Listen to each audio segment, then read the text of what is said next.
Jesus' use of salt in his sort of parable analogy there brings to mind an incident from my childhood I still remember well. Growing up in Pendleton, Eastern Oregon, my mom was mostly a stay-at-home mom, but she had been trained as a nurse, so she was an RN, and partially to support the family, but I think partially just to kind of get out and work somewhere. She would spend one day a week at St. Anthony's Hospital there in Pendleton as a nurse. And it was always Saturday morning. And unfortunately, that meant Dad had breakfast. He was on for breakfast. He had very limited repertoire as a cook. He had two things. He could do fried egg sandwiches or oatmeal. Actually, fried egg sandwiches aren't too bad. But mostly his oatmeal. And he made good, perfectly acceptable oatmeal most of the time. So he made one morning, he this lives in Nagel family lore. He made the oatmeal, he dished it up, and he said, okay, dig in, kids. And we did. We immediately knew something was wrong. It was weird. No taste. We put lots of brown sugar on it. It's still not, it was flat. Nothing was there. And then the light went on and we asked, Dad, did you forget the salt? No complaints, just eat the oatmeal. Could we have some salt? No, there's nothing wrong with the oatmeal. Eat it. So he wasn't going to admit that there's anything wrong with this, and so we had to eat it. We did. It was really bad. This was before, back in that day, you put salt in everything. We weren't afraid of salt at all. It was just a thing. It was delicious. But in fact, what I remember is I was impressed even then how much difference just a little pinch of salt made in a bowl of oatmeal. It was a big deal, from good to bad, or bad to good. You are the salt of the earth. You are the light of the world. So here Jesus is speaking immediately following the Beatitudes. We heard those last week. Deacon Frank preached on those. In calling us the world's light and salt, Christ is saying that we Christians have a mission in the world. We're to live out the Beatitudes so that our lives are open to God's grace and that they can in turn give God's grace to the world. The salt for the oatmeal, so to speak. If the whole world's population is the bowl of oatmeal, we're supposed to be the salt that changes the flavor and makes it good. Again, that's what he's saying there. So again, a little rhymey thing. If life is tasteless, it's because it's graceless. I mean, the grace of God changes one's sense of life. And if my life does not give off God's grace to others, then I'm not being who I'm supposed to be, who I'm made to be. By how I live my life as a Catholic, others' lives should taste better because I season them, so to speak. Others should see better, see reality better, see their lives better because of my light. That's what Christ wants for us. So in today's homily, I want to give just one concrete example of how we can season the lives of others with God's grace. There's lots of places you can go with this, but I just want one way. So one of the ways that we can live the Beatitudes, be salt and light to the world, is through mercy, works of mercy.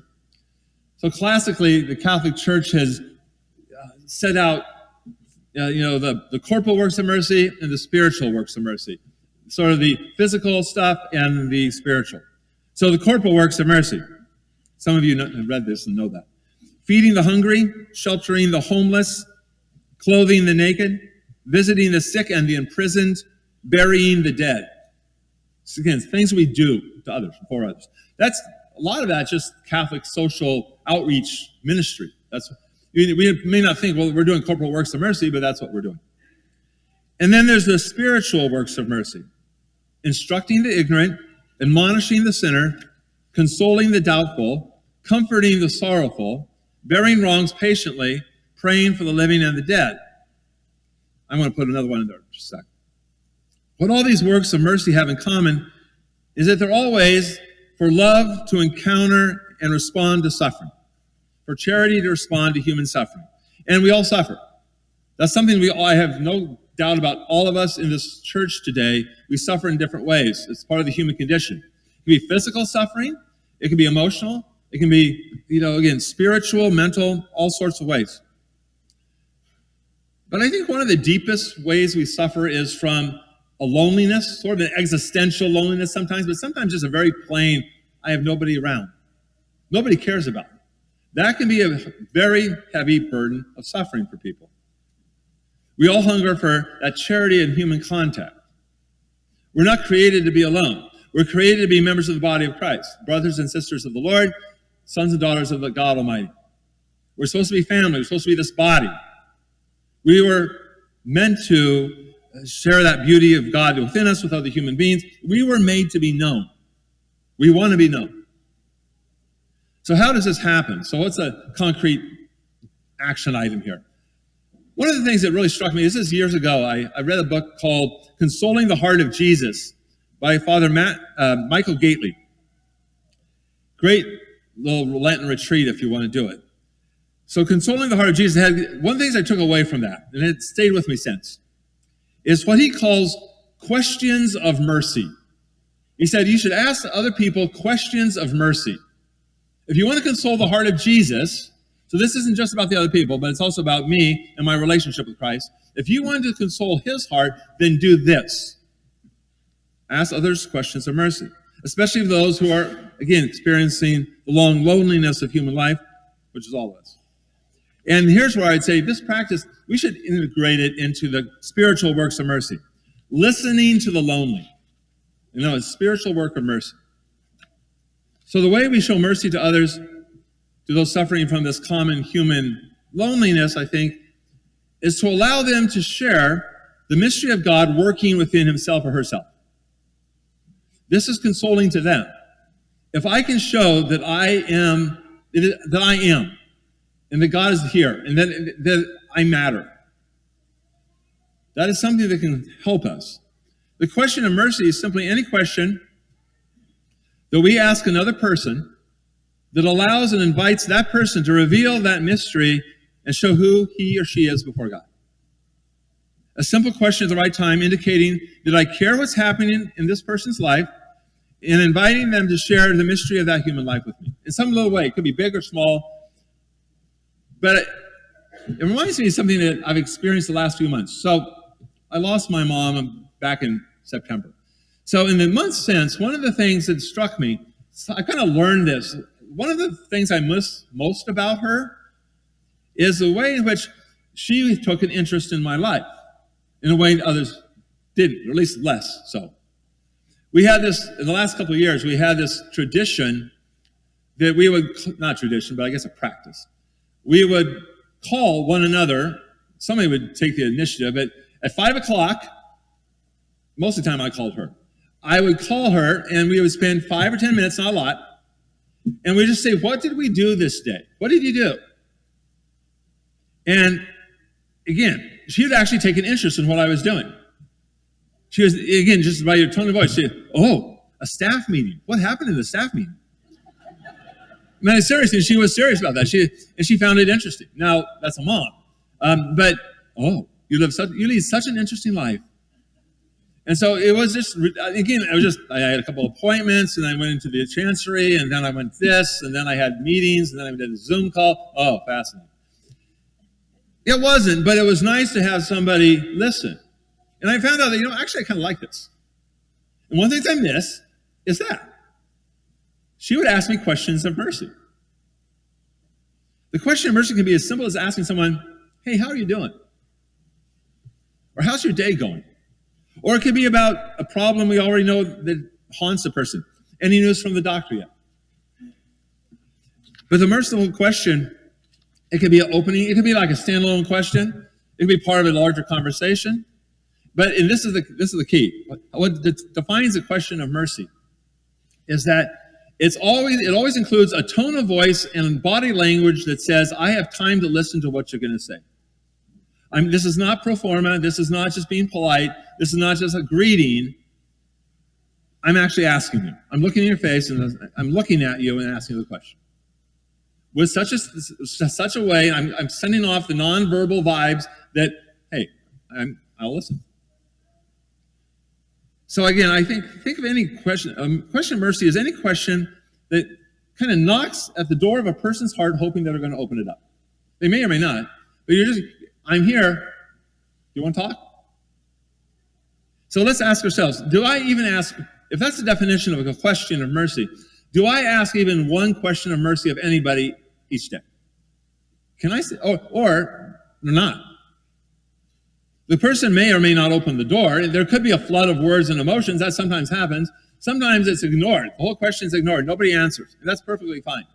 Nothing worse than forced sharing. But to simply ask the question, I forgot. One of the other pieces about asking the question of mercy is that you're doing it for Jesus as much as for the person, because you're consciously saying this is a question of mercy. Not to them, by the way. I'm going to ask you a question of mercy here. But what you are going to do is you're going to, just a quick little thing to God, this is intentional, this question's intentional, and it's for you, as well as this person. And so, again, the person may or may not reveal anything, and it doesn't matter. To simply have asked the question, even if she or he doesn't respond, have asked the question is positive in their lives. It's something helpful. But there's so many souls out there waiting for us to ask the simple question of mercy. So here's the takeaway. What about if you were to say, my resolution, and then I talk to the kids sometimes and talk about the TAP prayer, to thank, ask, and promise something each day take 5 minutes of prayer time for them. The promise is always an interesting thing, to make one promise to God for the day. This could be it. That I'll ask one question of one deliberate, intentional question of mercy today. That's going to change the way you look at your life that day. It's going to change somebody else's life, maybe. Certainly it's going to connect you more with Jesus. Or if you're beyond that, because you're a question of mercy master, you could say, I'm going to keep track of how many questions of mercy I'm going to ask. I just want to be this question. I just want to be merciful. I'm just going to be this guy that is always out there. Take little notes. Keep a track. Don't let anybody know, but just yourself. How many do I do this? How many do I do this day? It doesn't take that much to change and improve the flavor of a whole bowl of oatmeal. Just a little pinch of salt is going to do it. Just asking the right question, it's self an act of mercy. It's charity responding to the suffering of another. It's making that contact with a person hungry for it in ways that we may not imagine and that person may not imagine. That person may not have no idea that, I kind of would like to have somebody ask me about my life. I mean, they may not wake up thinking, boy, I hope somebody asks me how I'm doing today. And yet, they have this desperate need for it. We do.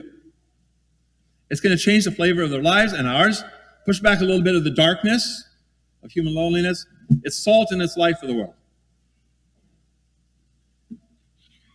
So, that's the gospel. I have one other thing I want to talk about, briefly.